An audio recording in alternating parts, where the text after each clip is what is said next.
Braves Today, bravestoday.com. He is Kyle. I am Ben, and magic number. Goodness gracious alive. We are so close, Kyle, but just not quite there as far as home field advantage, both in any of the playoff series within the National League as well as the World Series, as those numbers are different right now at this point. And that is after game one of the series against the Cubs, where the Braves get a win. However, it seems that the Dodgers will probably walk away with a win, and the Braves still looking to have the best record above the Orioles.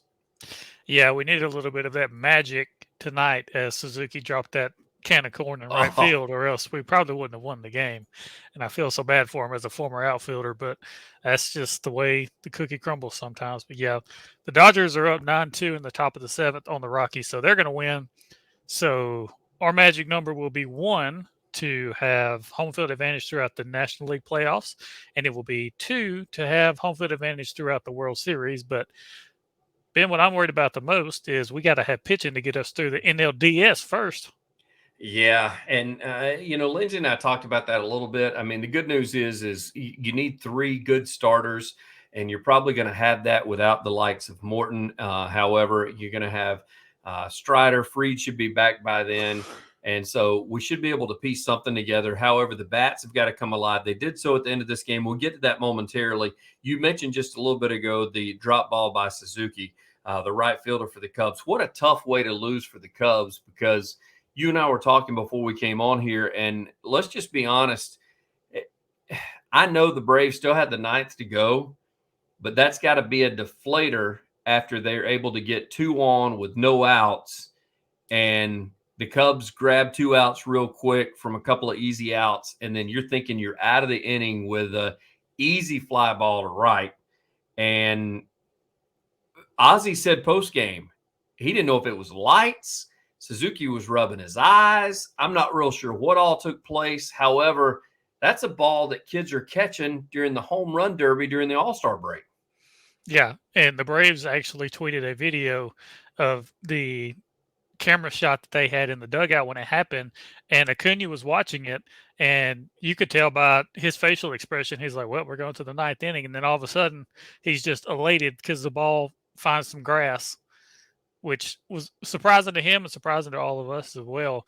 And the thing is, that benefits us for sure, and we're glad of that for us. But if the Cubs wind up not making the playoffs because of that play, I really hate it for Suzuki, because right now the Cubs are only a half game ahead of the Marlins, because the Marlins game against the Mets got canceled today. So they're only a half game ahead of the Marlins for the last spot. It's going to be the Phillies, who have already clinched. Yep. The Diamondbacks are sitting pretty in that 5th spot, but the 6th spot's up for grabs between the Marlins and the Cubs right now. You and I were talking about that beforehand too. Is not that I'm trying to be a Cubs fan whatsoever, which is totally going against.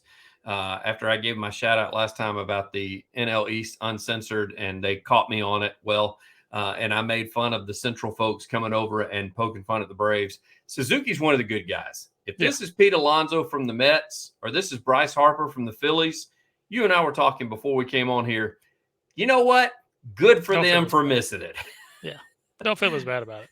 But Suzuki, he just is one of those guys that you pull for, and you think he's just a good guy in baseball. He's not a guy you're not going to throw at him. He's not a guy that you're ever, if somebody gets mad at you from the other side, you're not going to throw at him when he's up, because he's one of the good dudes of the league. Yeah, it's like if Jock Peterson were to drop that ball, I would feel bad. I would still kind of feel bad for him. Yeah. But it's just certain circumstances. Suzuki's one of those guys. He's been in the league for a while, and he's a good player and a great guy off the field as well. So you feel for him. And then you know how toxic the internet can be, and how they love to go in people's direct messages and send them hate mail. And I really hope that they do make the playoffs, because I don't want that to happen to him.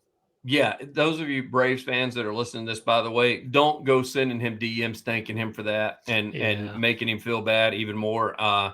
That's one of those issues where, again, David Ross is close to our heart. We like David Ross. I mean, the manager for the Cubs. Dansby, as much hate as he gets, I still have a special place just because he's from the Atlanta area and he's on the team. Hayward's on there. He put in a lot of years for the Braves.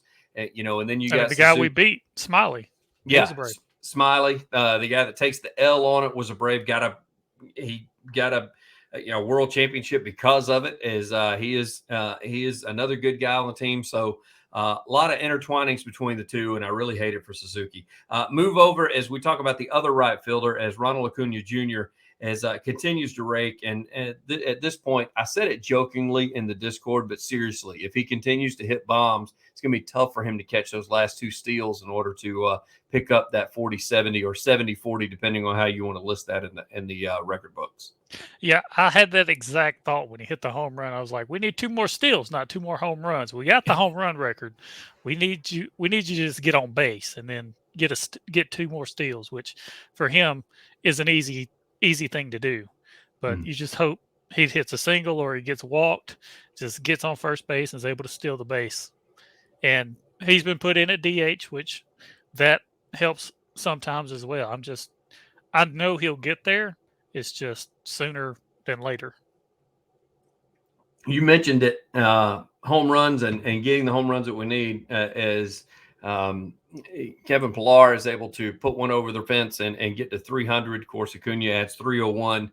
But I think, if I'm not mistaken, they said during the broadcast, only the 5th team in the history in order to park that many home runs outside the ballpark. Yep, 5th team in history to hit that many home runs in one season, and I think there's 7 off of the franchise record, or not franchise record, but the MLB record for single season homers. Yeah, and with who knows who's going to be thrown as far as Washington is concerned, because their season's over. So they may try to get some guys some work. So it may pick up. But then again, if the Braves are able to clinch both home field and both National League as well as World Series, then that'll be one of those deals where who knows who because they got a lot of TBDs that are listed as of right now. I can't go any further without talking about what a comeback is. It's 6-0. Steele is absolutely dealing. I think I even put that in the Discord at one point in time. I said, he is untouchable tonight. Yeah. And then all of a sudden, the home run by Pillar, and it was almost like he got shook on the mound.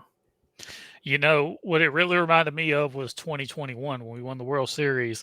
But instead of Pillar, it was Peterson that would come in with the pearl necklace on, and he'd hit a bomb, and then all of a sudden, boom, the switch flipped, and then the Braves are on fire. And that's why we talk about the roster heading into the NLDS and who do we think is going to make the roster and why. Pillar is definitely a guy that has a spot on that NLDS roster because of how clutch he has been from the offensive side of the offensive side of the game. But he's also been pretty good as a corner outfielder. So I really think he deserves a spot. Lopez has done a good job. And Forrest Wall, we don't talk about him a lot, but you mentioned it in a text to me that him running the bases makes a huge difference. He's one of the guys that scored on that drop fly ball. Yeah, he's at second base. I mean, that's a routine fly ball to right. He could have easily just kind of mailed it in and kind of jogged around, and instead he was digging. He was right behind Olsen, so there was never a chance of there being a play at the plate. And so, good for him for being able to do that. I will say this: Atlanta took advantage of. We've talked about from a pitching standpoint how walks can kill you. Well, it did the Cubs as far as the first game of the series, and the reason being is because they had 4 walks. All 4 came around to score. And that's just something that when people ask how big it is to get the ball across the plate, that's the reason why. Because in a 6-0 game that the Braves should have been completely out of, able to take full advantage. Now, granted, kick-started by Pillar and the home run. But after that, after the home run, 4 walks after that, all 4 come around to score. Yeah, you can ask Spencer Strider about that. He was in that same exact situation the other day. Wasn't allowing any runs, and then he started walking people, and all of a sudden, boom, runs are crossing the plate. Yeah. And so we move on as you've put up an article or two talking about 100 wins, as that was our last pod that we did, as we're finally at the 100. That could actually snake bite the Braves as far as 100 wins are concerned. Yeah, looking back at those numbers, it not the best for the Braves. For all of the seasons that we've finished with over 100 wins, we've never won the World Series in that season. We've been to the NLDS and lost. We've been to the NLCS and lost. We went to the World Series once and got swept 4-0. So we've never won the World Series on a season where we finished with over 100 wins or a season where we finished with the best record in baseball. The 2 times we won a World Series, we had 90 wins and 88 wins. Well, I had to go through a wild card. Exactly. Go through a wild card, which, I mean, thankfully, we're not going to have to do as far as this year is concerned with the clinching already, but still something to keep in mind as far as that 100 wins. A lot of people, especially, I'm not going to discount Braves fans, but some Braves fans that may be just joining the crew over the last few years where they're thinking, oh, 100 wins. I mean, we're going to cruise to the World Series.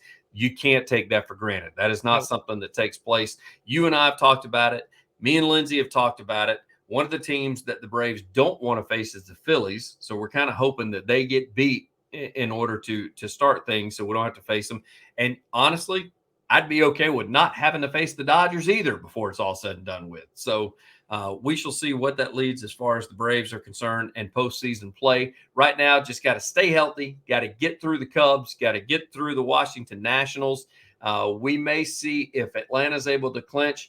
Kyle had mentioned in the Discord that I may pop champagne. I may, just a glass of wine now, but not to say that we may not open some bottles as far as getting some home field advantage before it's all said and done with.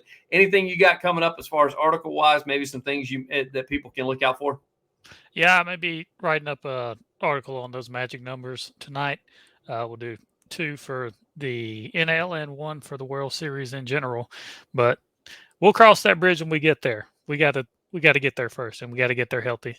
Yeah, no doubt whatsoever, especially from the pitching side of things. Is we wish Charlie Morton well as Max Fried doing well. Kyle Wright seems to maybe find his position in the pen, which I think he's going to be used extensively throughout the rest of the end of the season, as well as the first part of the playoffs. It looks like he's definitely going to be on that roster. And then you never know what other names may pop up. And as long as Iglesias keeps proving me wrong, I'm totally okay with it because I still have my reservations. My reservations and my flashbacks of things that I saw at the first part of the season. However, he seems to have maybe found his stride here late in the season. He is Kyle. I am Ben. You can check it all out at Braves Today, bravestoday.com, Braves_today as far as the Twitter is concerned. And feel free to go ahead and comment on those YouTube things. We will be more than happy to comment back and visit with you as well as share some other things on social media, whether it be Facebook on Braves Today or whether it be through the NL Eastern Uncensored page that we seem to be rearing our heads on every now and then. Kyle, as always, brother, I greatly appreciate it. Yeah, man. Good job.